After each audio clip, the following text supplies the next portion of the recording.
Well, hello there. Welcome to another rousing week of JT talking about stuff that doesn't even matter. This week, the theme is the Super Bowl. Yeah, I'm sure we all watched it last night. I'm sure a lot of people didn't too, because, well, it's pretty boring. Well, let me talk about a few things here with you. I had the pleasure of being down in Atlanta for the Super Bowl and the entire week before. Couple things that I have noticed about being down there. Number one, the city didn't care that the Super Bowl was there. It was amazing. They had no traffic. It could be that the two teams that were there didn't have any kind of fan base either, because the Rams kind of have a fluttering fan base because they just got back in LA. And the Patriots, every Patriots person I met didn't seem to care that their team was in the Super Bowl. Probably because they're there every year and this is just what they expect, and nobody really cared. So that's kind of interesting, especially for a big game. Usually everybody's going crazy for the Super Bowl. Yeah, it didn't happen in Atlanta. All right, number two, the second thing I noticed is there were a lot of different jerseys there.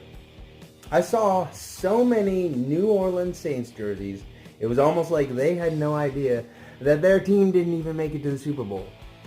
Mostly because they got screwed out of it. Yes, it's true. They definitely had a call go the wrong way. It was a pass interference. We all know it. Rams probably shouldn't have been in the Super Bowl. Drew Brees is a god. The second team I saw a butt ton of jerseys for, the Cleveland Browns. I think that they didn't know that they weren't in the Super Bowl, so the fans all just showed up. But hashtag to the god Baker Mayfield there in Cleveland for all that he's doing, because that dude is always on cocaine, I'm pretty sure, every game he plays. Okay, check it out. There was supposed to be some goat on the field. I don't know what they do with the grass, how to feed it, if there's supposed to be hay there. I assume some of those flags they throw are because there's like goat dookie on the field and they have to clean it up real quick. I don't know. But apparently there was supposed to be a goat. I didn't see any goat last night on the field. Whatever, we don't have to talk about that. Oh, unless they're talking about like the greatest of all time. But no, Drew Brees wasn't there, so that's not right. Yeah, okay. You know, that point is moot. That's whatever.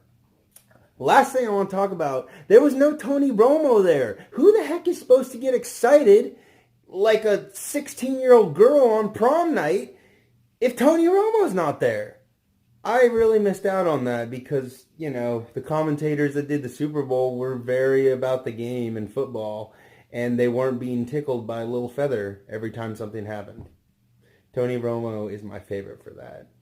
Be like, oh, let's see what they're going to do. This is exciting. Nobody was as excited as Tony Romo when he announces, so whatever. Those, my friends, are my thoughts on the Super Bowl.